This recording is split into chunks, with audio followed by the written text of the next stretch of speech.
Hey, welcome back to our channel HardReset.Info. In this video I will show you how to scan a QR code into Apple Wallet. So let's say that I have this loyalty card that I want to add to my Apple Wallet.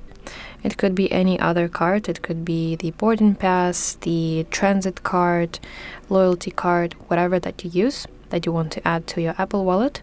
So I will use my second phone, and on the second phone I will go to my camera and I need to scan this QR code. So let's scan it, and it will redirect you to this link that you want to tap.